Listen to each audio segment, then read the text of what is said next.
أعوذ بالله من الشيطان الرجيم بسم الله الرحمن الرحيم صفحہ نمبر 34 يسألونك ماذا ينفقون قل ما أنفقتم من خير فللوالدين والأقربين واليتامى والمساكين وابن السبيل وما تفعلوا من خير فإن الله به عليم كتب عليكم القتال وهو كره لكم وعسى أن تكرهوا شيئا وهو خير لكم وعسى أن تحبوا شيئا وهو شر لكم والله يعلم وأنتم لا تعلمون يسألونك عن الشهر الحرام قتال فيه قل قتال فيه كبير وصد عن سبيل الله وكفر به والمسجد الحرام وإخراج أهله منه أكبر عند الله والفتنة أكبر من القتل ولا يزالون يقاتلونكم حتى يردوكم عن دينكم إن استطاعوا ومن يرتد منكم عن دينه فيمت وهو كافر فأولئك حبطت أعمالهم في الدنيا والآخرة وأولئك أصحاب النار هم فيها خالدون إن الذين آمنوا والذين هاجروا وجاهدوا في سبيل الله أولئك يرجون رحمة الله والله غفور رحيم يسألونك عن الخمر والميسر قل فيهما إثم كبير ومنافع للناس وإثمهما أكبر من نفعهما ويسألونك ماذا ينفقون قل العفو كذلك يبين الله لكم الآيات لعلكم تتفكرون في الدنيا والآخرة ويسألونك عن اليتامى قل إصلاح لهم خير وإن تخالطوهم فإخوانكم والله يعلم المفسد من المصلح ولو شاء الله لأعنتكم إن الله عزيز حكيم. سورہ بقرہ کے دوسرے نصف میں احکام شریعت بیان کیے گئے. ان میں کچھ سوالات صحابہ کرام علیہم الرضوان کی طرف سے حضور اکرم صلی اللہ علیہ وسلم کی خدمت بابرکت میں پیش کیے گئے تھے، جن کے جواب قرآن پاک نے دیے. ان میں سے ایک سوال یہ ہے، یسألونک ماذا ینفقون. اے نبی صلی اللہ علیہ وسلم، آپ سے سوال کرتے ہیں ماذا ینفقون، کہ کیا خرچ کریں. بعض علماء نے اس کا ترجمہ کیا ہے یہ آپ سے پوچھتے ہیں کہاں خرچ کریں. قل ما انفقتم من خیر، آپ فرما دیجئے کہ تم جو بھی خرچ کرو مال میں سے، فللوالدین والاقربین، وہ حق ہے ماں باپ کا اور رشتہ داروں کا، یتیموں کا، مسکینوں کا، وابن السبیل اور مسافروں کا. وما تفعلوا من خیر فإن اللہ بہ علیم، تم جو بھی کوئی نیکی کرو اللہ تعالیٰ اس سے باخبر ہے، اس کو جانتا ہے. کتب علیکم القتال وہو کرہ لکم، تم پر فرض کر دیا گیا ہے جہاد حالانکہ تم کو وہ ناگوار ہے. وعسیٰ ان تکرہوا شیئا وہو خیر لکم، کیا تعجب ہے یا ممکن ہے کہ تم جس کو ناگوار سمجھتے ہو وہ تمہارے لیے بہتر ہو. وعسیٰ ان تحبوا شیئا وہو شر لکم، اور کیا تعجب ہے، دوسرا ترجمہ ہے، اور ممکن ہے یہ بات کہ تم جس کو پسند کرتے ہو وہ تمہارے لیے برا ہو. واللہ یعلم وانتم لا تعلمون، اللہ پاک جانتے ہیں تم نہیں جانتے. دوسرا سوال، یسألونک عن الشہر الحرام قتال فیہ، آپ سے پوچھتے ہیں وہ شہر حرام کے بارے میں، یعنی اس میں قتال کے متعلق۔ قل قتال فیہ کبیر، آپ فرما دیجئے اس میں قتال یعنی جنگ کرنا، جہاد کرنا، یہ بڑا معاملہ ہے، نازک معاملہ ہے۔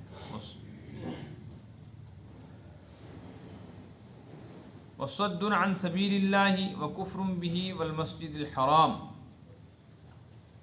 اور اللہ کے راستے سے روکنا اور اللہ کے ساتھ کفر کرنا اور مسجد حرام سے روکنا، واخراج اہلہ منہ، اور مسجد حرام کے اہل لوگوں کو وہاں سے نکال باہر کرنا، اکبر عند اللہ، یہ تو اللہ کے نزدیک اشہر حرم میں قتال سے بھی زیادہ بڑا اور سخت جرم ہے۔ والفتنۃ اکبر من القتل، اور فتنہ پیدا کرنا، فتنہ برپا کرنا زیادہ سخت ہے قتل سے بھی۔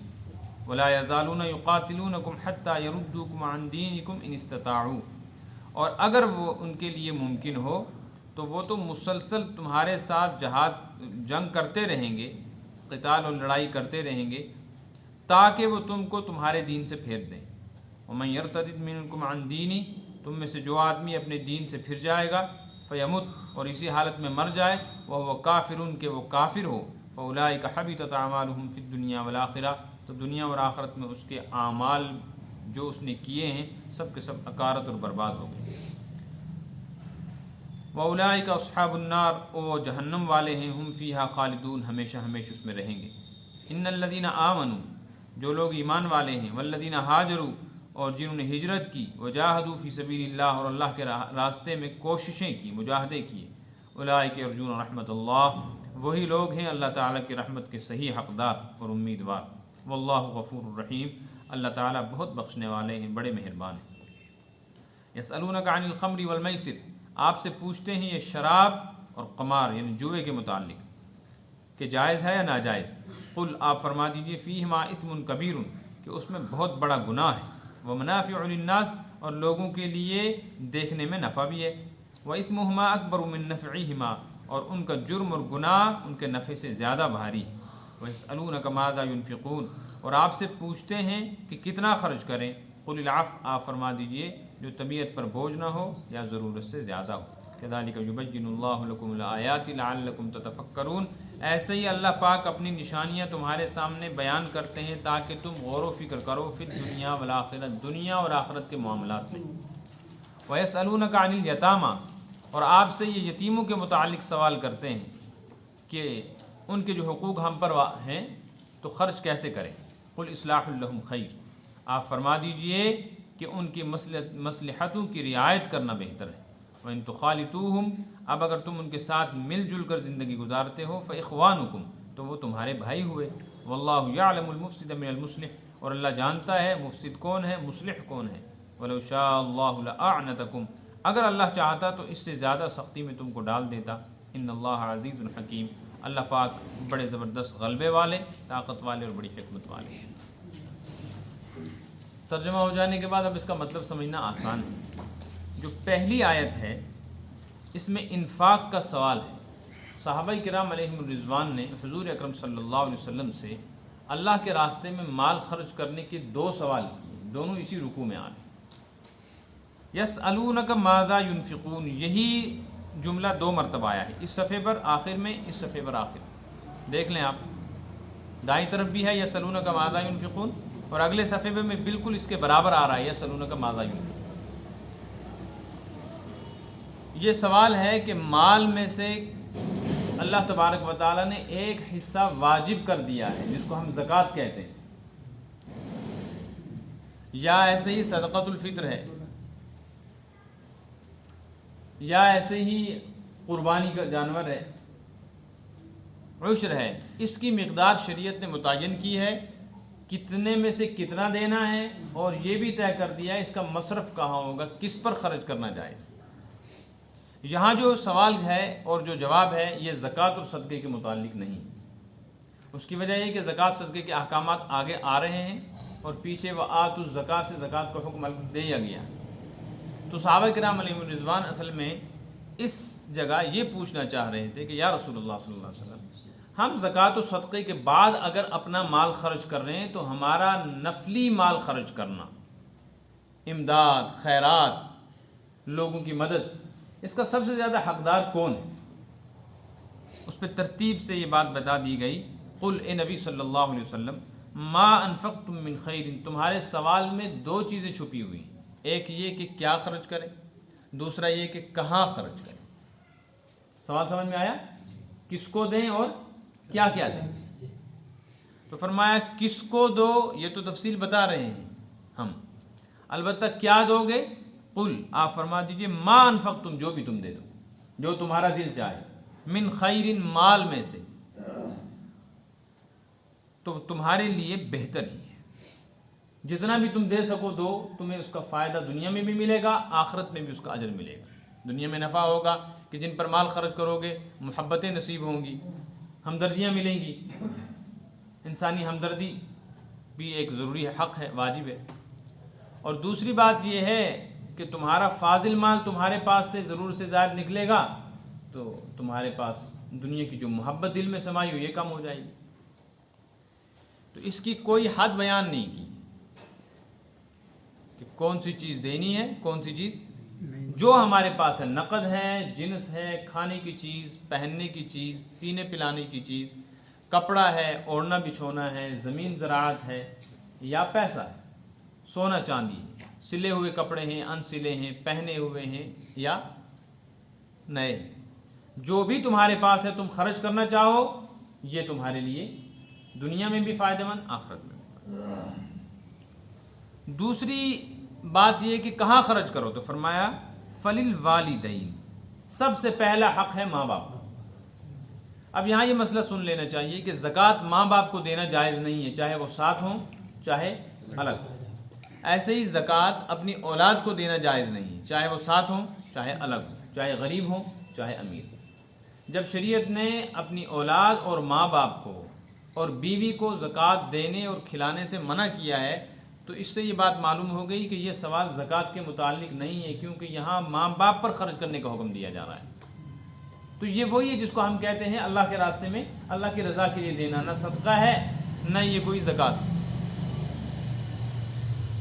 تو جو تم دینا چاہو سب سے پہلے حقدار ماں باپ، والاقربین، اس کے بعد تمہارے کنبے کے رشتہ دار، چچا، ماموں، خالہ، پھوپھی، پھر ان کی اولادیں، ایسے دادا دادی، نانا نانی، بیوی، بچے، اور پھر اپنے سسرالی رشتے، ساس، سسر، سالہ، سالی، یہ جو کنبہ کہلاتا ہے یہ حقدار ہیں، ماں باپ کو ضرورت نہ ہو تو ان کو دیا جائے۔ والیتامہ، اور معاشرے کا ایک طبقہ جو ماں باپ سے محروم ہے اور اس کے پاس خود اتنی طاقت استطاعت نہیں ہے کہ وہ کچھ کر سکیں، کھا پی سکیں۔ والمساکین، اور اس کے بعد وہ لوگ جو ایسی مجبوری میں مبتلا ہیں، ایسے فقر و فاقے میں مبتلا ہیں کہ وہ ان کے پاس اپنی ضرورت پوری کرنے کے لیے کوئی ایسی صورت نہیں ہے جس سے وہ اپنا کھانا پینا، گھر کی ضروریات، عیال کو پالنے کے مصارف برداشت کر سکیں، غریب غربا جن کو، بشرطے کہ یہ غریب غربا پیشہ ور فقیر نہ ہوں۔ جیسے آج کل پیشہ ور فقیر ہیں نا، جو بھیک مانگتے پھرتے ہیں، ان کو نہیں، جو ضرورت مند ہیں، چاہے وہ معذور ہیں، چاہے مجبور ہیں، بیمار ہیں، یا ایسی غربت میں مبتلا ہیں کہ کچھ کر بھی نہیں سکتے۔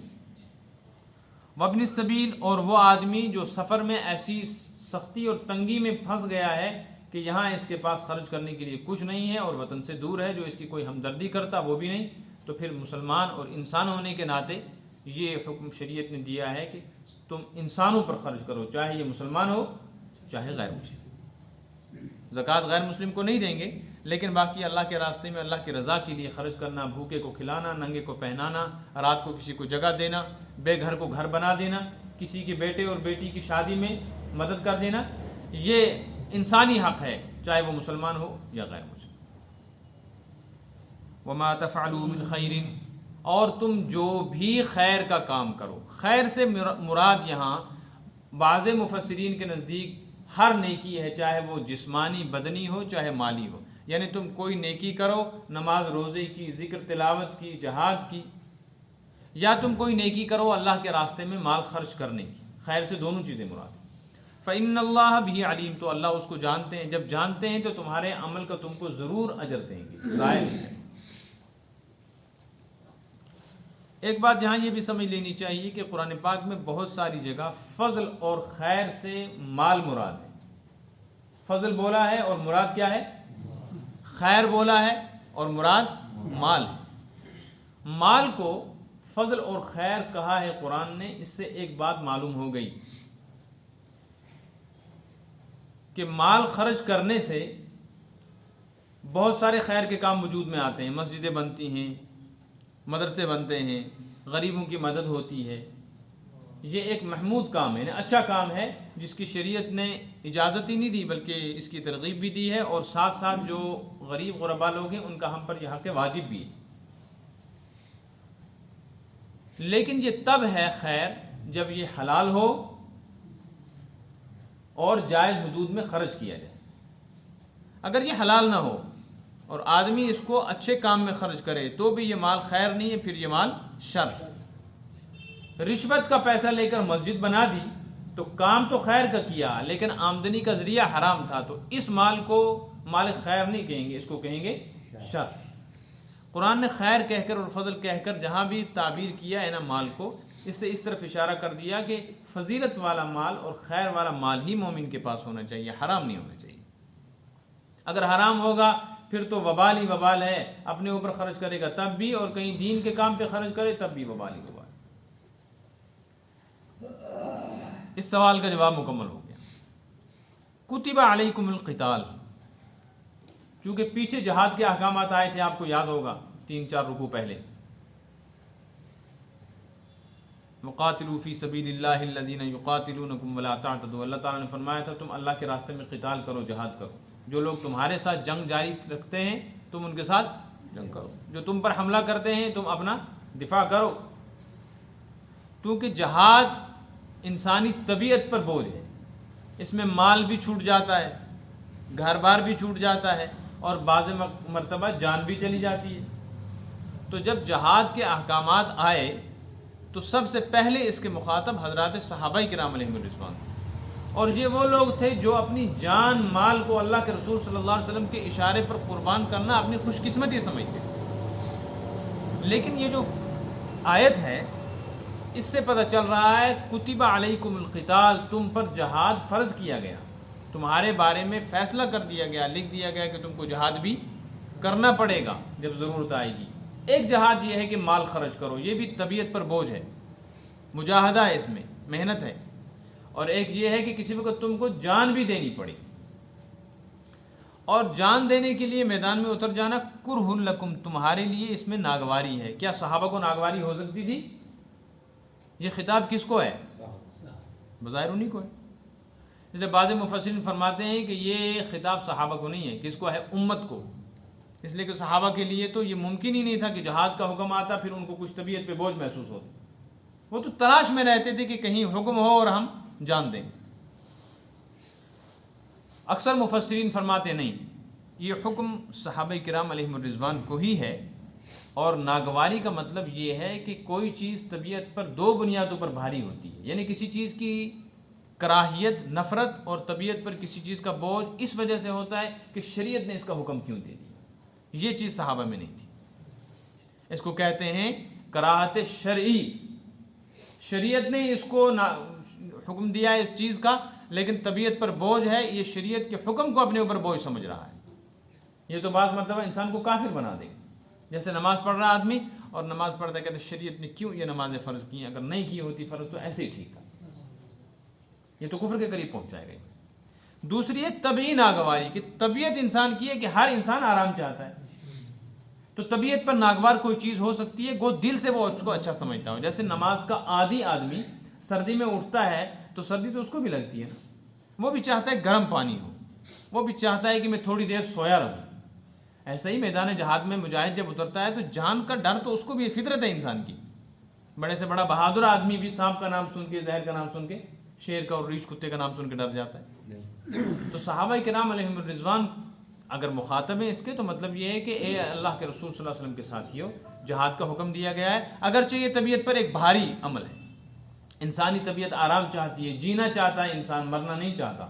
لیکن تم کو یہ جو حکم دیا گیا ہے، اگر یہ تمہاری طبیعت پر بوجھ بھی ہو، اس وجہ سے نہیں کہ اللہ نے حکم دیا، اس وجہ سے تو تم اپنی جان قربان کرو گی، لیکن اگر طبی اعتبار سے آپ یوں سمجھو، حضرت موسیٰ علیہ السلام نے جادوگروں کے مقابلے میں اپنی لاٹھی ڈال دی تھی میدان میں، وہ واقعہ سب جانتے ہیں.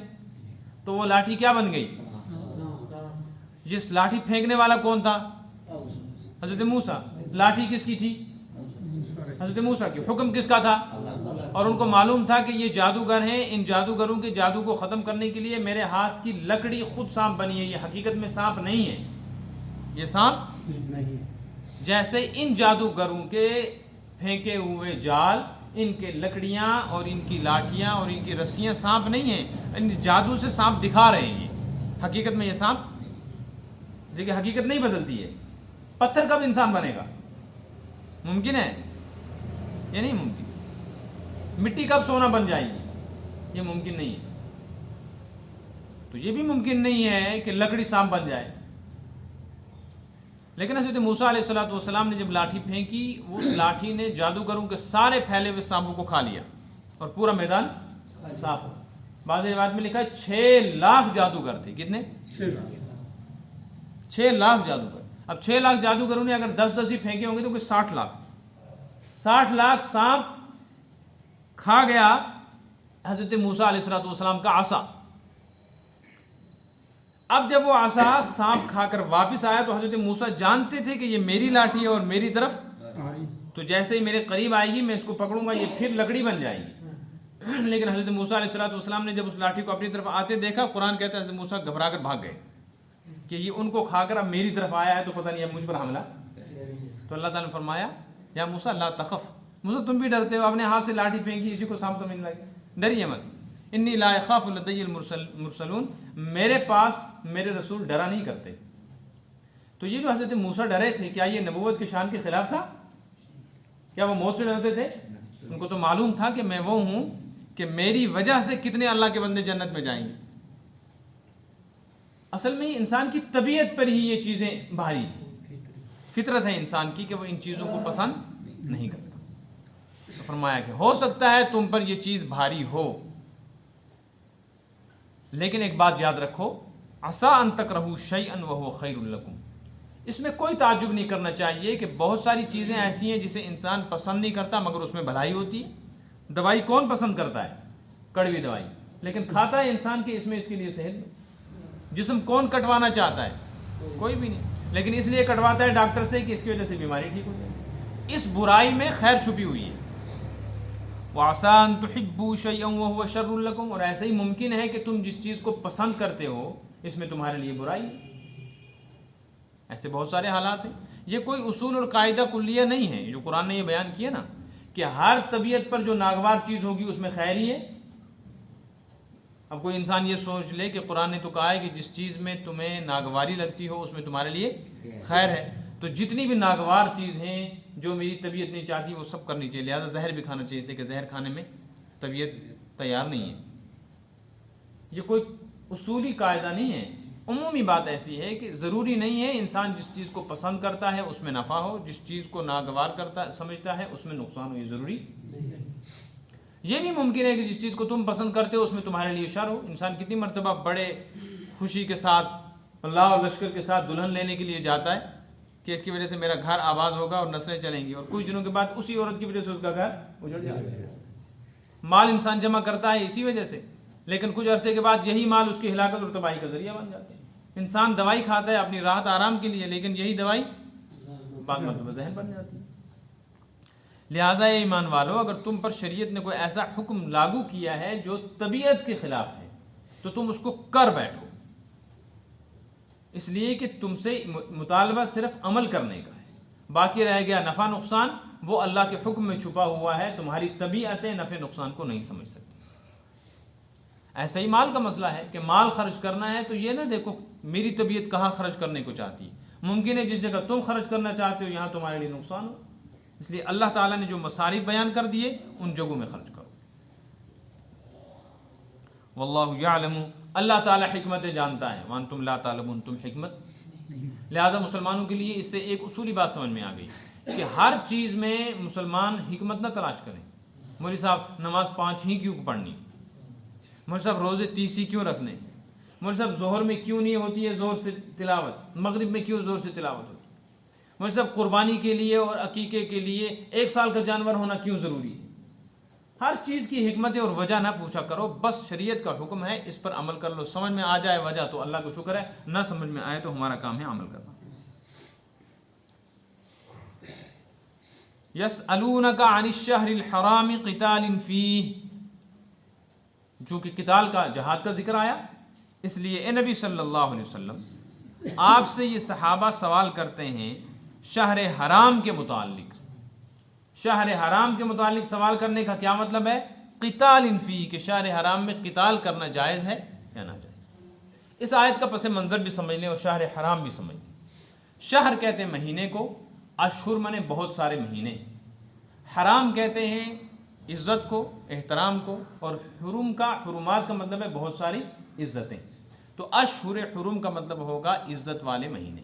یہ بات پیچھے آ چکی ہے الشہر الحرام بالشہر الحرام میں، کہ کفار اور مشرکین کے ہاں اور مسلمانوں کے ہاں بھی بعد میں سال کے 12 مہینوں میں 4 مہینے بڑے ادب اور احترام کے مانے جاتے تھے، کہ ان کے زمانے میں اگر جنگ چلتی بھی ہوتی تھی، لڑائی بھی ہوتی تھی، جیسے ہی یہ مہینے داخل ہوتے تھے وہ اپنی لڑائی بند کر دیتے تھے. جیسے اذان ہوتے ہی ہم بہت سارے کام بند کر دیتے، کھیل بند کر دو، اذان ہو گئی. رمضان کا چاند نظر آیا تو بہت سارے کام بند کر دیتے کہ رمضان کا چاند نظر آ گیا. وہ 4 مہینے یہ تھے، ذی قعدہ، ذی الحج، محرم، اور بیچ میں 4 مہینے چھوڑ کر رجب. یہ 4 مہینے اشہر حرم کہلاتے. اسلام آیا تو ان کی عظمت باقی رکھی گئی کہ لڑو مت.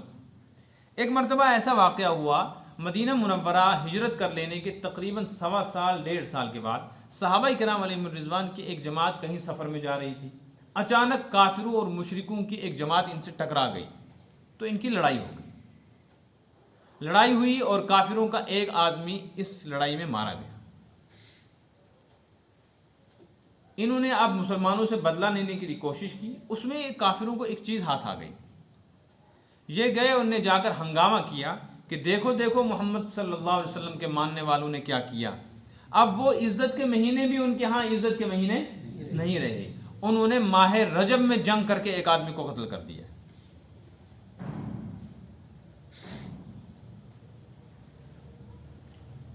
یہ ماہ رجب جو ہے حرمت کا مہینہ ہے. حضور اکرم صلی اللہ علیہ وسلم کے پاس یہ بات پہنچی، صحابہ سے پوچھا گیا تو صحابہ نے کہا یا رسول اللہ صلی اللہ علیہ وسلم بالکل ایسا ہوا ہے، لیکن رجب نہیں تھا، وہ جمادی الثانی کی 30 تاریخ تھی. جمادی الثانی کے بعد کون سا مہینہ شروع ہوتا ہے؟ تو 30 تاریخ کے بعد پہلی تاریخ شروع ہوگی نا. تو 30 تاریخ چاند کی کبھی ہوتی ہے کبھی نہیں ہوتی. تو صحابہ نے سمجھا تھا آج جمادی الثانی کی 30 تاریخ ہے، لہٰذا اشہر حرم ابھی شروع حرمت کا مہینہ نہیں ہے، اس لیے جنگ جائز ہے، کل سے لڑائی بند ہے. تو انہوں نے صحابہ نے خطاً غلطی سے ایسا ہوا کہ وہ سمجھ نہیں پائے، لیکن اسی رات کو چاند نظر آ چکا تھا، صحابہ کو پتہ نہیں تھا، اور وہ رجب کی پہلی تاریخ تھی. گویا رجب میں یہ واقعہ ہوا تھا، لیکن صحابہ نے یہ سمجھا تھا کہ رجب شروع نہیں ہوا، یہ جمادی الثانی. بات سمجھ میں آئی نا؟ اس پر بڑا ہنگامہ کیا انہوں نے کہ دیکھو جی تمہارے اب وہ جو مشرکین رہ گئے تھے نا کافروں کے رشتہ داروں کو کہا کہ تمہارے رشتہ دار جو وہ بے دین ہو چکے ہیں، انہوں نے اب تمہارے سارے آبا و اجداد کے دین کو بدل دیا ہے. اب وہ جو عزت والے مہینے تھے ان کی بھی کوئی عزت نہیں رہی. دیکھو کیسے قتل و غارت گری کی انہوں نے اور کیسے حملہ کیا. تو صحابہ گھبرا گئے، آ کر سوال کیا یا رسول اللہ صلی اللہ علیہ وسلم یسألونک عن الشہر الحرام، اے نبی آپ سے شہر حرام کے بارے میں سوال کرتے ہیں، یعنی قتال فی، جائز ہے اس میں جنگ؟ تو شریعت کو حکم آیا اے نبی فرما دیجئے قتال فیہ کبیر، اس میں جنگ کرنا ٹھیک نہیں ہے. رجب میں، ذی قعدہ میں، ذی الحج میں اور محرم میں جنگ نہیں ہونی چاہیے. یہ بڑا بھاری عمل ہو گیا ہے، لیکن گھبرانے کی بات نہیں. تم سے یہ غلطی جان بوجھ کے نہیں ہوئی، بلکہ تم تو رجب کو جمادی الثانی سمجھتے رہے. اگر تم کو پتہ چلتا کہ آج رجب ہے تو اے ایمان والو تم ایسا یہ جو کافر شور کرتے ہیں ان سے پوچھو صد عن سبیل اللہ، دین حق سے لوگوں کو روکنا یہ جرم نہیں ہے جو تم کر رہے ہو. وَكُفْرٌ بِهِ، اللہ کا انکار کرنا، کفر کرنا، شرک کرنا، کیا یہ جرم نہیں ہے؟ اس پر تو تم ہنگامہ کرتے ہو کہ ان نے کیا کر دیا، رجب میں حملہ کر دیا. اور جو تم دین حق سے لوگوں کو روکتے ہو، کفر بہی، اللہ کے ساتھ کفر کرتے ہو، والمسجد الحرام، اور لوگوں کو مسجد حرام یعنی خانہ کعبہ میں آنے سے روکتے ہو. لوگوں سے مراد ہے ایمان والے، ایمان والوں کو روکتے تھے. وَإِخْرَاجُ أَهْلِهِ، اور جو مسجد حرام کے زیادہ حقدار ہیں، جو اس کی عزت اور عظمت کو زیادہ سمجھتے ہیں، چونکہ یہ مرکز ہے توحید کا، حضرت ابراہیم علیہ السلام نے قائم کیا، اور توحید کے علمبردار محمد صلی اللہ علیہ وسلم اور ان کے ساتھی ہیں، لہٰذا وہی حقدار ہیں. اخراج اہلہ، تم انہی حقداروں کو وہاں سے نکال رہے ہو، تو اس کو تم جرم نہیں سمجھتے. حالانکہ اکبر عند اللہ، اللہ کے نزدیک یہ رجب کے مہینے میں جنگ کرنے سے زیادہ خطرناک جرم ہے. تو اپنے آپ تو تمہارا حال یہ ہے کہ بڑے بڑے جرائم کرتے ہو کفر تک، اس کو جرم نہیں سمجھتے. مسجد حرام میں ایمان والوں کو آنے سے روکتے ہو، جو دین قبول کرتا ہے اس کے راستے میں روڑے اٹکاتے ہو، شکوک و شبہات پیدا کرتے ہو. اور ان سے غلطی ہو گئی کہ انہوں نے جماعت ثانی سمجھ کے حملہ کر دیا، یا ایک آدمی تمہارا مارا گیا اور تم نے ساری دنیا میں ڈھنڈورا پیٹ دیا ہے کہ مسلمانوں نے یہ کیا وہ کیا. والفتنۃ اکبر من القتل، اے نبی صلی اللہ علیہ وسلم ان سے کہہ دیجئے کافروں سے کہ فتنہ قتل سے زیادہ خطرناک ہے. فتنے سے مراد ہے یہاں مسلمانوں کو تکلیفوں میں مبتلا کرنا اور دین سے روکنا. اس کی کئی صورتیں تھیں. ایک تھی شکوک و شبہات پیدا کرنا، کہ مسلمانوں میں جا کر دین حق کے خلاف حضور صلی اللہ علیہ وسلم کے متعلق شکوک و شبہات پیدا کرتے تھے. یہ اس دور میں بھی چل رہا ہے یہ سلسلہ، اور اس دور میں کافروں سے تو کوئی گلہ ہی نہیں تھا. مسلمان پڑھے لکھے لوگ جو تعلیم یافتہ کہلاتے ہیں، بلکہ وہ دوسروں کو تعلیم دیتے اور دلاتے ہیں، وہ اس غلط فہمی میں مبتلا ہیں کہ اسلام جو ہے یہ ناقص ہے، کامل نہیں ہے، اور 1400 سال سے جو سلسلہ چلا آ رہا ہے اس میں فلاں فلاں جگہ کمزوری اور کوتاہی ہے. اس وقت وہ اس کو نشان زد کر کے عوام میں بتا رہے ہیں. اور لوگ جو ہے نا بالکل دین سے ناواقف، وہ کہتے ہیں یہ بہت بڑا اسکالر ہے، یہ تو مولوی صاحب بھی نہیں سمجھ پائے جو یہ بات کہہ رہے ہیں. ایک صورت یہ تھی وہ شکوک و شبہات پیدا کرتے تھے تاکہ جو مسلمان ہو گئے یہ پھر جائیں اور جو نہیں ہوئے ہیں یہ رک جائیں. دوسری صورت تھی فتنہ برپا کرنے کی، جو مسلمان ہو جاتا تھا اس کو سزا دیتے تھے، حتیٰ کہ بعض مرتبہ مار بھی دیتے تھے. کتنے صحابہ کو ایسے انفرادی طور پہ شہید کر دیا گیا مکہ مکرمہ کی زندگی میں. تو قرآن نے کہا یہ تو قتل سے بھی زیادہ خطرناک ہے اللہ کے، دین سے روکنا اور دین کے راستے میں رکاوٹیں پیدا کرنا اور دینداروں کو تکلیف دینا، دینداروں کو ستانا، پریشان کرنا. یہ حرکتیں تم کرتے ہو اور اس کو تم جرم نہیں سمجھتے. ایک آدمی تمہارا مارا گیا، قتل کر دیا گیا، اس پر تم نے ہنگامہ کھڑا کیا. وَلَا يَزَالُونَ يُقَاتِلُونَكُمْ حَتَّى يَرُدُّوكُمْ عَنْ دِينِكُمْ إِنِ اسْتَطَاعُوا. یہ جملہ بیچ میں لا کر ایمان والوں کو ایک تسلی دے دی گئی اور ایک ان کو نا امیدی دلائی گئی. کافروں کو، ایمان والوں کے لیے تسلی ہے، کافروں کے لیے کافروں کے لیے امید کی بات یہ تھی کہ کسی طرح ہم ان کو ستا کر پریشان کر کے کسی نہ کسی دن ان کے دین حق سے واپس پھیر لیں گے، پھر مشرک بنا دیں گے. اس امید میں وہ بہت کچھ کرتے تھے. اور ایمان والوں کو خطرہ تھا کہ کہیں ایسا نہ ہو ہم اتنے ستائے جائیں کہ اللہ بچائے کسی وقت ہم قائم رہ سکیں دین پر. تو اس آیت میں دونوں کا جواب دے دیا. لا یزالون یقاتلونکم، اے نبی صلی اللہ علیہ وسلم اور اے نبی کے ماننے والے صحابہ، یہ دشمنی میں کافر تمہارے ساتھ اتنا آگے بڑھ چکے ہیں کہ اب یہ تم سے کبھی بھی لڑائی میں باز آنے والے نہیں ہیں، مسلسل تمہارے ساتھ لڑتے رہیں گے. حتیٰ یردوکم عن دینکم، تاکہ تم کو پریشان کر کے مار مار کے ستا ستا کے تمہارے دین سے پھیر دیں. اسے معلوم ہو ان کی چال بھی کھل گئی اور مسلمانوں کو ان کی تدبیر کا پتہ بھی. آگے فرمایا ان استطاعوا، یہ جب ممکن ہے کہ ان کو ایسی طاقت ہو کہ وہ تم کو پھیر سکیں. تم پھرنے والے اے کافرو تم نا امید ہو جاؤ، تمہارے پاس اتنی طاقت ہی نہیں ہے کہ تم ایمان والوں کے دلوں سے ایمان کو نکال سکو. ہو گئی نا امیدی ان کی. اور ایمان والوں کے لیے تسلی ہے کہ ان کے پاس طاقت ہی نہیں ہے، لہذا گھبرانے کی ضرورت. ما کان اللہ لیضیع ایمانکم، تم نے اللہ کے رسول پر ایمان لا کر جو قربانیاں دی ہیں اللہ ان کو ضائع کرنے والا. اس سے معلوم ہوا جو آدمی دین حق پر جم جائے اور اس کی نیت صحیح ہو، مشکلات اس کا راستہ نہیں روک سکتی. اور جو خود ہی شکوک و شبہات میں مبتلا ہو تو وہ ذرا سی لالچ میں اور ذرا سے خوف میں اپنا دین چھوڑ دیتا ہے. وَمَن يَرْتَدِدْ مِنْكُمْ عَنْ دِينِهِ، پھر آگے ارتداد کی سزا سنا دی گئی کہ اگر خدا نہ خواستہ کسی نے ایسی حرکت کی کہ کوئی دین سے پھر گئے، اس کو ارتداد کہتے ہیں۔ ارتداد کا مطلب ہے دین حق سے پھر جانا، کافر بن جانا، کوئی اور مذہب اختیار کر لے۔ تم میں سے جو آدمی بھی دین حق سے پھر جائے فیمت، اور مر جائے، وہو کافر، اس حال میں کہ وہ کافر ہو، پہلے مسلمان تھا پھر اسلام چھوڑ دیا، کچھ اور مذہب اختیار کیا اور اسی حالت میں مر گیا، تو اس کی کیا سزا ہے؟ فرمایا حبطت اعمالہم، یہی ہیں جن کے اعمال ضائع ہو گئے فی الدنیا والآخرہ، دنیا میں بھی اور آخرت۔ اعمال ضائع ہونے کا کیا مطلب؟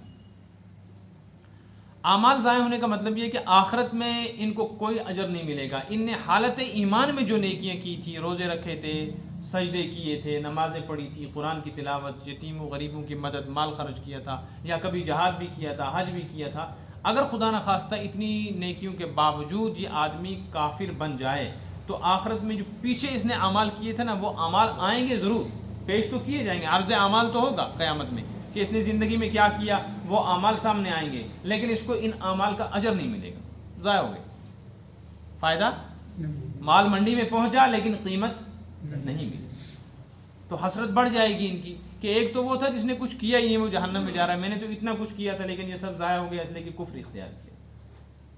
یہ آخرت میں۔ دنیا میں یہ سزا ملے گی کہ جو آدمی مرتد ہو جائے، دین چھوڑ جائے، ایک سزا اس کی یہ ہے کہ اس کی بیوی اس کے نکاح سے ایک دم نکل گئی، نکاح اس کا ختم ہو گیا، اور اگر بیوی مرتد ہو جائے تو شوہر کے ساتھ اس کا نکاح ختم ہو گیا۔ دوسری سزا یہ ہے کہ اگر یہ کافر لڑکا یا کافر لڑکی، اس کا باپ مر جائے یا کوئی اس کا وارث مر جائے، تو وارثوں کو باپ کے اور بڑے کے مر جانے کے بعد جائیداد میں، پراپرٹی میں حصہ ملتا ہے نا، لیکن جو لڑکا یا لڑکی، جو بچہ یا بچی کافر ہو جائے، اس کو اپنے مسلمان باپ کے مر جانے کے بعد یا ماں کے مر جانے کے بعد اس کی پراپرٹی اور اس کی جائیداد میں کوئی وراثت کا حصہ نہیں ملتا، وہ محروم ہو جاتا ہے۔ مسئلہ سمجھ میں آیا؟ تیسری سزا یہ ہے کہ مرتد کو قتل کر دیا جائے گا۔ حدیث میں آیا من بدل دینہ فاقتلوہ، جو آدمی اپنا دین بدل دے اس کو، البتہ پھر اس میں تفصیل ہے۔ امام ابو حنیفہ رحمۃ اللہ علیہ کے نزدیک 3 دن کی مہلت دی جائے گی اس کو، کہ 3 دن اس کو بند کر کے رکھو، اس کو موقع دے دو، اگر توبہ کر لیتا ہے تو ٹھیک، نہیں تو 3 دن کے بعد قتل کر دو۔ اور باقی علماء کے نزدیک جب وہ مرتد ہو گیا تو کوئی مہلت نہیں، بس فوراً اس کو قتل کر دو۔ ایک بات سمجھ میں آئی؟ دوسری بات، حبطت اعمال کا مطلب کیا ہے؟ اعمال ضائع ہو جائیں گے، کب ضائع ہوں گے؟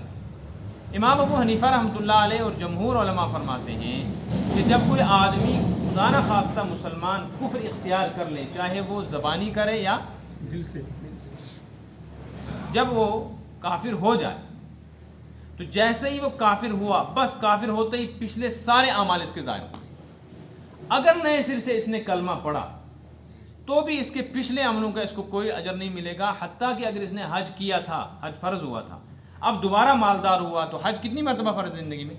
اس نے کر لیا تھا حج، مگر وہ حج اس کا ضائع ہو گیا، اس کو نئے سر سے حج کرنا ہے، وہ ساری نمازیں اس کو اب دوبارہ نہیں ملیں گی، وہ ڈیلیٹ ہو گیا سارے کا سارا اس۔ امام شافعی رحمۃ اللہ علیہ فرماتے نہیں، اگر یہ اسی حالت میں مر جائے تو مرتے وقت پھر اس کے یہ اعمال ضائع ہوں گے، لیکن اگر اس نے مرنے سے پہلے دوبارہ توبہ کر لی تو وہ جو ڈیلیٹ ہوا تھا پھر واپس آ جائے گا۔ بات سمجھ میں آ گئی؟ یہ فرق ہے۔ البتہ ایک مسئلہ نازک ہے، وہ مفسرین نے یہاں نہیں لکھا، میرے ذہن میں آیا تو میں بتا دوں۔ جو آدمی کفر اختیار کرتا ہے اس کی کئی صورت ہو سکتی ہے۔ مثال کے طور پہ وہ نماز کا مذاق اڑا دے، شریعت کے کسی حکم کا انکار کر دے، یا کوئی بھی کلمہ کفر کہہ دے تو کیا بن جائے گا؟ یا کہہ دے الیاذ باللہ کہ میں مسلمان نہیں ہوں، اللہ بچائے۔ تو ان سب کا حکم یہ ہے کہ اگر یہ توبہ کر لی تو اس کی توبہ قبول ہے اور پھر اس کو قتل نہیں کیا جائے، سوائے ایک مرتد کی۔ جو آدمی اللہ کے رسول صلی اللہ علیہ وسلم کی شان میں گستاخی کرے وہ مرتد ہوگا، اس کی توبہ پھر قبول نہیں کی جائے گی، قتل اس کو پھر بھی کیا جائے گا۔ بات سمجھ میں آیا نا فرق؟ مرتد جو ہیں، جو بے دین ہو جائیں، کافر ہو جائیں، اگر یہ کافر اللہ کے رسول صلی اللہ علیہ وسلم کی شان میں گستاخی کرنے کی وجہ سے کافر ہوا، یہ اس وجہ سے مرتد قرار دیا گیا ہے کہ اس نے حضور کی شان میں کوئی بھی ادبی کی۔ اب اگر یہ توبہ کر لے تو اس کی توبہ جانے اللہ جانے، لیکن قتل اس کو کیا جائے گا، اس کو معاف نہیں کریں گے۔ یہ اللہ کے رسول کی شان میں گستاخی اتنا بڑا جرم۔ ہاں اس کو چھوڑ کر کوئی اور وجہ کفر ہو، یہ توبہ کر لے تو پھر معاف کر دیا جائے گا، پھر اللہ تبارک و تعالیٰ اس کے پچھلے اعمال اس کو واپس لوٹائے گا نہیں، یہ تو آخرت میں معلوم ہے۔ اولئک اصحاب النار، یہ مرتد لوگ جہنمی ہیں، ہم فیہا خالدون، جہنم میں جائیں گے تو ہمیشہ ہمیشہ رہیں گے، مطلب پچھلے ایمان کا کوئی فائدہ اور پچھلے عمل کا کوئی فائدہ نہیں ملے گا۔ ان الذین آمنوا، جو لوگ ایمان والے ہیں، جنہوں نے ایمان لائے، ایک مجاہدہ ان کا یہ ہے کہ انہوں نے کیا کیا، اور ایمان خود ایک ایسی صفت ہے جس کی وجہ سے یہ آدمی قابل احترام۔ پھر اس نے ایمان کے بعد ایک عمل اور کیا، والذین ہاجروا، اور اس نے ہجرت بھی کر لی۔ ہجرت کہتے ہیں دین کو بچانے کے لیے اپنا گھر بار وطن مال چھوڑ دینا، یا دین پر جملے کے لیے اپنا مال چھوڑ دینا، دو الگ الگ چیزیں۔ ایک یہ ہے کہ دین کو بچانا ہے، دوسرا یہ ہے کہ دین پر خود قائم رہنا۔ دین کو بچانے کے لیے مکہ سے ہجرت ہوئی تھی کہاں؟ اور دین پر قائم رہنے کے لیے ہجرت کی صورت یہ ہے، خدا نخواستہ یہاں ایسے حالات بن جائیں کہ ہم لوگ کلمہ پڑھنے والے تو ہیں لیکن دین کے احکام پر عمل کرنے سے روک دیے جائیں کہ نہیں جی تم کلمہ بھی پڑھو، نماز بھی پڑھو، روزے بھی رکھو، اس سے ہمیں کوئی لینا دینا نہیں، لیکن تم شرعی احکام کے مطابق زندگی نہیں گزار سکتے۔ جس کو تم 3 طلاق کہتے ہو، حکومت اس کو 3 طلاق نہیں مانتی، 3 طلاق کے بعد بھی اس کو اپنے ساتھ رکھنا پڑے گا۔ بات سمجھ میں آ رہی ہے؟ کوئی کلمہ حق تم نہیں کہہ سکتے، تو اب دین پر جمنا مشکل ہے نا۔ اگر ایک آدمی اپنی بیوی کو 3 طلاق دے دے تو نکاح باقی رہا یا ختم ہو گیا؟ اگر یہ کہتا ہے بیوی کو اب نکاح ختم ہو گیا تو چلی جا، اور وہ جاتی ہے کورٹ میں، تو اس نکاح طلاق دینے والے کو کہاں جانا ہے اب؟ تو کیسے بچے گا بیچارہ، دین پر کیسے جمے گا؟ مجبوراً اس کو یہ بیوی اسی حالت میں لانی اور ساری زندگی بدکاری کرنی۔ تو اب یہ اپنا وطن چھوڑ دیتا ہے اس وجہ سے کہ میں یہاں رہتے ہوئے شریعت کے اس حکم پر عمل نہیں کرتا، تو اس کو بھی ہجرت کہتے ہیں۔ بات سمجھ میں آئی؟ تو اب جو ایمان کے ساتھ ہجرت کا عمل بھی کر لے تو اس کی فضیلت اور بڑھ گئی۔ وجاہدوا فی سبیل اللہ، اور اب جو آدمی اللہ کے دین کے سلسلے میں مجاہدہ بھی کرے، جہاد سے مراد جہاں عام ہے مجاہدہ، مجاہدہ کا مطلب ہے دین کی حفاظت کے لیے یا دین پر جمنے کے لیے محنت کرے، کوشش کرے، قربانیاں دے، اور پھر اس کی آخری حد ہے جہاد۔ جو آدمی ایسا کرے، اولئک یرجون رحمت اللہ، یہی نیک اعمال والے اور ایمان والے ہیں جو اللہ کی رحمت کے صحیح امیدوار ہیں اور صحیح حقدار ہیں۔ واللہ غفور الرحیم، اللہ معاف کرنے والا ہے۔ کیا مطلب ہے معاف کرنے کا؟ اگر یہ آدمی ایمان والا بھی ہو، ہجرت بھی کرے، جہاد بھی کرے، تو پھر بھی انسان ہے، غلطی تو پھر بھی ہو جائے گی، لیکن اس نے بڑے بڑے اعمال کیے ہیں، اگر چھوٹی موٹی کوئی غلطی ان اعمال کے ساتھ ہو جائے گی، واللہ غفور، اللہ معاف بھی کرنے والے ہیں، رحیم، اور اس پر رحم بھی کریں گے، اس کے اعمال کا اجر بھی دیں گے، اس کو جمائیں گے۔ یسألونک عن الخمر والمیسر، اب ایک اور سوال کیا صحابہ، یا رسول اللہ صلی اللہ علیہ وسلم شراب کے بارے میں بتائیے۔ خمر کہتے ہیں شراب کو، میسر کا مطلب ہے جوا، جوا سمجھتے نا، سٹا جس کو کہتے ہیں، یہ جائز ہے یا ناجائز؟ تو شروع میں چونکہ اس کی حرمت کا اعلان حرام ہونے کا نہیں تھا، اس لیے پی جاتی تھی۔ ایمان لانے کے بعد بھی بعض حضرات نے شراب پی ہے، اور وہ حرام نہیں تھی اس لیے کوئی گناہ بھی نہیں تھا۔ شراب سے نقصان ہے انسان کی جان کا، نفس کا، اور جوئے سے نقصان ہے انسان کے مال کا۔ گویا یہ سوال تھا کہ یا رسول اللہ صلی اللہ علیہ وسلم، جو چیزیں انسان کو طبعاً پسند ہیں، جن کی طرف طبیعت انسان کی چلتی ہے عام طور پہ ماحول، رسم و رواج کی وجہ سے، لیکن ان سے جان کا نقصان ہو یا مال کا نقصان ہو، تو ان کی کوئی اجازت ہے یا نہیں؟ تو یہ نہیں جواب دیا کہ حرام ہے یا حلال، اس لیے کہ شراب کے حرام ہونے کا تصریحی حکم آگے آ رہا ہے 5ویں پارے میں۔ یہاں تو صرف اتنا بتایا گیا، یسألونک عن الخمر والمیسر، 8ویں پارے میں، 7ویں پارے میں ہے حرام ہونے کا حکم شراب اور جوئے کا، 7ویں پارے میں۔ یہاں بھی آیا ہے شراب اور جوئے کا ذکر، شراب کا ذکر 5ویں پارے میں بھی آ رہا ہے، وہاں اور زیادہ شدت ہے، لیکن حرام ہونے کا حکم نہیں، حرام ہونے کا حکم آیا ہے 7ویں پارے میں۔ فرمایا اے نبی صلی اللہ علیہ وسلم ان سے کہہ دیجئے، قل، فرمائیے، فیہما اثم کبیر، اسم کہتے ہیں گندی چیز کو، اور اسم کہتے ہیں گناہ کو۔ آپ فرما دیجئے ان دونوں چیزوں میں، شراب میں بھی اور جوے میں بھی، اثم کبیر، بڑا گناہ، اور جو چیز گناہ کی وہ حرام ہے، لہٰذا مطلب یہ ہے اشارتاً یہ کہہ دیا کہ یہ جائز، لیکن کھل کے حرام ہونے کا فتویٰ نہیں دیا، بس یوں فرما دیا کہ یہ چیز ایسی ہیں جن میں گندگی ہے اور ان میں انسان کے لیے نقصان ہے اور گناہ ہے۔ اگرچہ حرام نہیں. وَمَنَافِعُ لِلنَّاسِ، اور لوگوں کے لیے نفع بھی دیکھنے میں. یہ دیکھنے کا ترجمہ میں نے کیا ہے، کہیں بھی ترجمہ نہیں ملا مجھے، لیکن میں نے خود سوچا منافع یہ جو لفظ ہے نا، یہ عربی زبان میں جگہ کے لیے یا وقت کے لیے استعمال ہوتا ہے، تو میں نے اس کا ترجمہ کر دیا دیکھنے میں. اس لیے کہ جگہ بھی انسان کو نظر آتی ہے، وقت بھی انسان پر آتا ہے جس کو دیکھتا ہے، کہتے ہیں وقت دیکھو کیا کرتا ہے. تو شراب اور جوا یا بہت ساری ایسی چیزیں جو نقصان دہ ہیں، دیکھنے میں بظاہر نفع معلوم ہوتا ہے. کیا نفع ہے شراب میں؟ شراب میں یہ نفع ہے کہ پیتا ہے آدمی تو تھوڑی دیر کے لیے سارے غم بھول جاتا ہے. پیتا ہے تو اس کو بدن میں چستی اور گرمی محسوس ہوتی ہے. نشہ چھاتا ہے تو مستیاں لیتا ہے. ایسے ہی جوئے میں اس کو یہ نفع نظر آتا ہے کہ میں نے 5,000 لگایا تھا، مجھے کتنا مل گیا؟ 10,000. تو بظاہر تو دیکھنے میں نفع ہے، لیکن حقیقت میں اس کا نقصان ہے، اور اسی نقصان کی وجہ سے گناہ ہے. اب مقابلہ کرو کہ نفع زیادہ ہے یا نقصان زیادہ ہے، تو فرمایا آپ کہہ دیجئے اسمہما اکبر من نفعہما، اس کا جو نفع تم کو نظر آتا ہے اس سے اس کا گناہ زیادہ خطرناک ہے. اس سے یہ بات معلوم ہو گئی کہ ہر وہ چیز جو ہم کو نفع بخش نظر آتی ہے ضروری نہیں کہ اس میں نفع ہو، اور یہ بھی ممکن ہے کہ اگر اس میں نفع ہو تو نقصان اس میں زیادہ. دیکھو زہر میں نفع ہے کہ نہیں ہے؟ مطلب نفع ہے.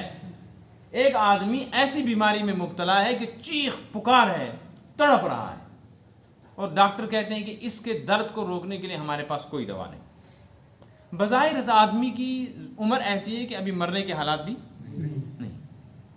اگر یہ زہر پی لے، زہر پی کے مرے گا، درد باقی رہے گا؟ تو درد سے چھٹکارا ملا کہ نہیں ملا؟ ایک آدمی خدا نہ خواستہ کسی ایسے معاملے میں پھنس گیا، بڑا آدمی تھا کہ رسوائی ہو گئی، کسی کو منہ دکھانے کے لائق نہیں رہا.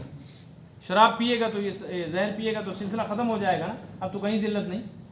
تو یہ جو چھوٹا سا نفع اس زہر پینے والے کو نظر آ رہا ہے، یہ بظاہر اس کے لیے تو نفع ہے، لیکن اسمہ اکبر، اس کا گناہ اور اس کا وبال اس سے زیادہ خطرناک ہے کہ اس زہر کو پی کے اب جس مصیبت میں پھنسے گا وہاں کہے گا کہ کاش اس سے 1000 گنا بڑی مصیبت ہوتی لیکن دنیا میں رہتا.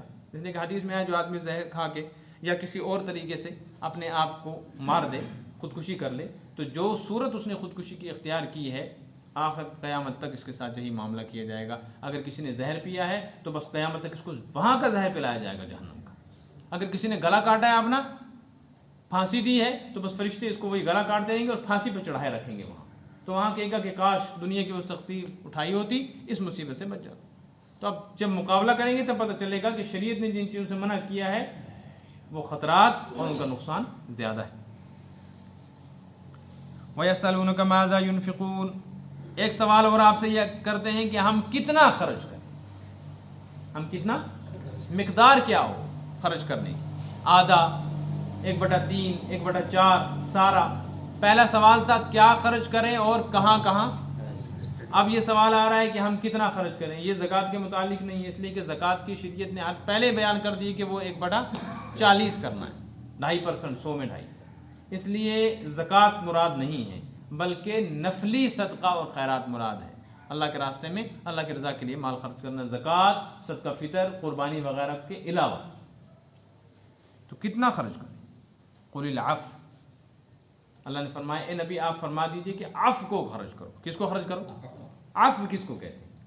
مفسر نے فرمایا، بعض حضرات نے فرمایا عفو کا مطلب ہے جو اپنی ضرورت سے زائد ہو اس کو خرچ کرو. ضرورت کیا ہے؟ اپنی ضرورت، بیوی کی ضرورت، عیال کی ضرورت، مہمانوں کی ضرورت، گھر بار کی ضرورت، اس کو لگاؤ. اب جو اس سے بچا ہوا ہے اس کو بینک میں نہ رکھو، اس کو کیا کرو؟ اسلام تجمیع سے نہیں روکتا، یعنی مال جمع کرنے سے اسلام خربوں اربوں کماؤ، لیکن تجمیع برائے تقسیم ہو، تذخیر نہیں. جمع کرو تقسیم کرنے کے لیے، اپنے اوپر لگاؤ، عیال پہ لگاؤ، مہمانوں پہ لگاؤ، اللہ کے راستے پہ لگاؤ، باقی جو ہو خرچ کرو. تقسیم کرنے کے لیے جمع کرو. ذخیرہ اندوزی کے لیے جمع مت کرو کہ پیسہ لو اور پیسہ لے کر زمین خرید لو کہ پیسہ بڑھ رہا ہے. اب بیچارے بلک رہے ہیں، غریب، پریشان، مزدور، بیمار، ان کے پاس دوا نہیں، کھانے کو کچھ نہیں، اور صاحب جی نے 50 لاکھ روپے کی زمین لے لی ہے کہ جی فی الحال پیسہ میرا بند رہے گا ورنہ پیسہ ضائع ہو جائے گا. یا بینک میں ایف ڈی کروا دیا، فکسڈ ڈپازٹ کروا دیا کہ 10 سال کے بعد یہ 10 لاکھ میرا کیا بن جائے گا؟ 20 لاکھ. اس کی اسلام اجازت نہیں. لہذا فرما دیا قل العفو، جو تمہاری ضرورت سے زائد ہو اس کو خرچ کر دو اللہ کے بندوں پر. بعض علماء فرماتے ہیں عفو کا مطلب یہ نہیں ہے، عفو کا مطلب یہ ہے جتنا خوشی سے تم خرچ کرنا چاہو، کوئی مقدار متعین، جتنا خوشی سے۔ ہر آدمی کی اپنی الگ الگ چاہت ہے، کچھ انسان ہوتے ہیں جو چاہتے ہیں آدھا میں رکھوں آدھا خرچ کر دوں، کچھ ایسے ہوتے ہیں جو کہتے ہیں میں 1/3 خرچ کروں، کچھ ایسے ہوتے ہیں جو چاہتے ہیں کہ نہیں تھوڑا بہت خرچ۔ تو خوش دلی سے جو تمہاری طبیعت پر بوجھ نہ ہو اور جس کو خرچ کر کے تم خود تنگی میں مبتلا نہ ہو جاؤ، وہ خرچ کر دو۔ ایک آدمی ہے، اس کو سفر کر کے جانا ہے اور اس کے سفر کا خرچہ مثلاً 50,000 روپیہ ہے، تو رستے میں اس نے دیکھا ایک اور حاجت مند بھی ہے، اس نے 50,000 میں سے 25,000 اٹھا کے اس کو دے دیے، تو اس کی بھی شریعت اجازت نہیں دیتا، اس لیے کہ اب جو باقی 25 ہے اس کے لیے یہ خود بھیک مانگے گا نا، تو اس کی اجازت نہیں ہے۔ بس 10-20 روپے 50 روپے دے دو، اور جو دوسرے ہیں ان کو ترغیب دو کہ بھائی یہ ضرورت مند ہے، یہاں خرچ کرو، اس مسجد میں دو، اس مدرسے میں دو، اس غریب کو دو۔ ہاں تمہارے پاس 50,000 سے زائد ہے تو اب اپنا 50 نکال لو، باقی خرچ کرو۔ کذالک یبین اللہ لکم الآیات، اللہ تبارک و تعالیٰ ایسے ہی تمہارے سامنے اپنے احکامات بیان کر رہا ہے، لعلکم تتفکرون، تاکہ تم غور و فکر کرو۔ کس میں غور و فکر کرو؟ فی الدنیا والآخرہ، دنیا اور آخرت میں۔ کیا مطلب ہے دنیا آخرت میں؟ یعنی دنیا کے نفع کو اور آخرت کے نفع کو سوچو، دنیا کے نقصان کو اور آخرت کے نقصان کو سوچو، پھر دیکھو کہ زیادہ فائدہ کس میں۔ تو تمہاری عقل خود تم کو کہے گی، تمہارا دل فیصلہ کرے گا کہ نہیں دنیا کے نفع کے مقابلے میں آخرت کا نفع بڑا ہے، اور دنیا کے نقصان کے مقابلے میں آخرت کا نقصان زیادہ خطرناک ہے، اس لیے تم آخرت کو اور دین کو ترجیح دو گے دنیا پر۔ وَيَسْأَلُونَكَ عَنِ الْيَتَامَى، ایک اور سوال چوتھا، یہ نبی صلی اللہ علیہ وسلم آپ سے یتیموں کے بارے میں سوال کر، یہ سوال صحابہ نے کیا تھا۔ صحابہ کرام علیہم الرضوان کی جماعت میں ہی زیادہ تر یتیم تھے اس زمانے میں، جیسے کہ صحابہ بہت سارے شہید ہو گئے تھے تو یتیم رہ گئے تھے بچے، تو باقی صحابہ ان کی کفالت کرتے تھے۔ تو مسئلہ صحابہ کے لیے یہ پیدا ہو گیا کہ جو بچے یتیم ہیں، ان کے ماں باپ کا جو مال ہے وہ ہمارے پاس ہے، تو ہم اب ان پر کیسے خرچ کریں؟ ایسا تو نہ ہو کہ ہم ان پر خرچ کرنے کے ساتھ اپنے اوپر بھی لگائیں، کل پکڑے جائیں، اور اگر ہم ان پر بھی خرچ نہ کریں اپنے پر بھی خرچ کریں تو اپنی اتنی طاقت نہیں ہے کہ اپنے عیال کو بھی پالیں، ان کو بھی پالیں، تو اب ہم کیا کریں؟ یہ تو ہمارے گھر میں، تو کیسے خرچے کا حساب رکھیں الگ؟ تو یتیم کہتے ہیں اس آدمی کو جو نابالغ ہو اور اس کا باپ مر جائے، جس کی ماں مرے اس کو یتیم نہیں کہتے، کشمیر میں تو سب کو یتیم ہی کہتے ہیں، ہاں جس کا باپ مرے اور وہ بچہ نابالغ ہو اس کو یتیم کہیں گے، جس کی ماں مر جائے باپ ہو وہ یتیم نہیں، یا جو بچہ بالغ ہو جائے تو بالغ ہونے کے بعد وہ یتیم نہیں رہتا، نابالغ۔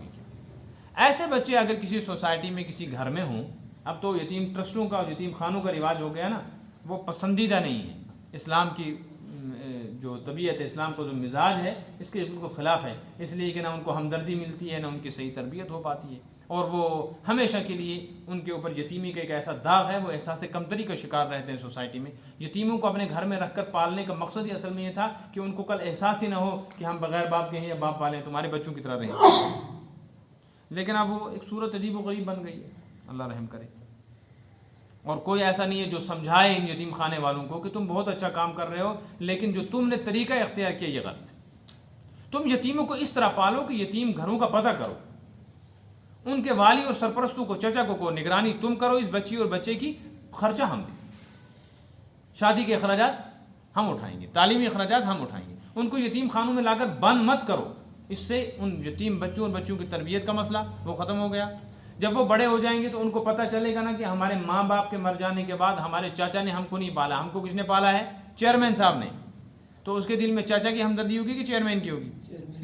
وہ تو ساری زندگی اپنے چاچا کو کڑوی نظر سے دیکھے گا کہ اس کو میں دکھاؤں گا اس نے تو میرے باپ کی پراپرٹی پہ قبضہ کی، تو اس کو اپنے رشتہ داروں کی محبت بھی نہیں ملتی، ان کی عزت بھی وہ نہیں کر پاتا۔ نمبر 3، اگر یہ وہاں نہ رہے تو ان کے جو والی وارث ہوتے ہیں وہ ان کا مال دبا جاتے ہیں، یہ کچھ نہیں کر سکتے تب تک انہوں نے ساری پراپرٹی اپنے نام کروا لی ہوتی ہے۔ اور نمبر 4 یہ ہے کہ جب یہ بڑے ہو جاتے ہیں تو ان کو پتہ ہوتا ہے کہ ہم یتیم خانوں میں اور یتیم ٹرسٹوں میں پڑے ہیں، لہٰذا ہم یتیم ہیں، تو احساس کمتری کا شکار رہتے ہیں۔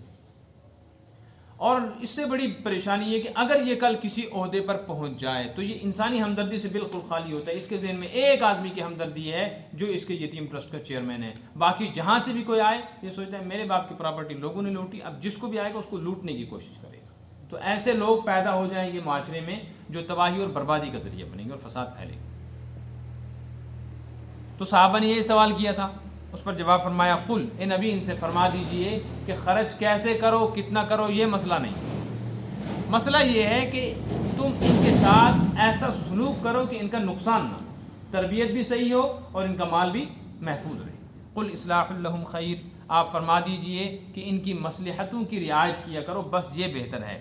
باقی ان تخالطوہم، اگر مل جل کے زندگی گزارتے ہیں، یہ یتیم بچے تمہارے گھر میں پل رہے ہیں، تو اب تم کیسے ان کی کاپی الگ رکھو گے اپنی الگ، یہ چاول کی مٹھی یتیم بچے کی اور یہ چار میرے عیال کی، پھر دیگچی میں سے نکالو گے کیسے؟ اس کی ہانڈی الگ کیسے بناؤ گے؟ اس کے لیے چائے الگ کیسے بناؤ گے؟ اپنے لیے الگ کیسے بناؤ گے؟ اس کے لیے صابن الگ کیسے استعمال کرو گے؟ اپنا الگ، یہ تو بڑا مشکل مسئلہ ہے۔ بس ایسا کرو جتنی اس کی ضرورت ہے اتنا کرو، اور جو بچتا ہے اس کو جس حد تک ہو سکے مال کو بچانے کی کوشش کرو۔ واللہ یعلم المفسد من المصلح، اللہ جانتا ہے فسادی کون ہے، مصلح کون، جس کی جیسی نیت ہوگی، جیسی حرکت کرے گا اللہ جانتا ہے، ایسی اس کو ثواب ملے گا۔ وَلَوْ شَاءَ اللَّهُ لَأَعْنَتَكُمْ، دیکھو اللہ نے کتنی آسانی پیدا کی۔ اگر اللہ تعالیٰ یہ حکم دے دیتا کہ نہیں، یتیم کے مال کا ایک ایک پیسے کا حساب کرو، یہ تمہارے گھر میں رہتا ہے لہٰذا اس کے بسترے پر دوسرا نہیں بیٹھنا چاہیے، اس کے کپ کو کوئی دوسرا ہاتھ نہیں لگانا چاہیے، اس کا صابن کوئی استعمال نہیں کرنا چاہیے، تم اپنا اس کو نہیں دے سکتے، تو پھر تو پریشانی ہو جاتی۔ کون آدمی یتیم کو اپنے گھر میں رکھنے کو تیار ہوتا؟ وَلَوْ شَاءَ اللَّهُ، اگر اللہ چاہتا، لَأَعْنَتَكُمْ، تم کو سخت احکام دے کر پھنسا دیتا، لیکن ان اللہ عزیز، اللہ تعالیٰ بڑے زبردست طاقت والے، اگر وہ ایسے سخت احکام دیتا تو روکتا کون؟ لیکن حکیم، وہ اپنے بندوں کی مصلحتوں اور حکمتوں کی رعایت کرتے ہوئے احکام میں نرمی، تاکہ احکام پر عمل کرنا آسان ہو۔ صدق اللہ العظیم۔ اگلے جمعے کو شاید میں نہ ہوں تو سبق نہیں ہوگا، آپ حضرات سلطان صاحب سے رابطہ رکھیں، یہ فیس بک وغیرہ پہ ڈال بھی دیتے ہیں، جب یہ اطلاع ہو جائے کہ سبق نہیں ہوگا اس دن آپ سفر نہ کر کیا کریں، آنا آیا کریں، پھر آتے ہیں تو دقت ہو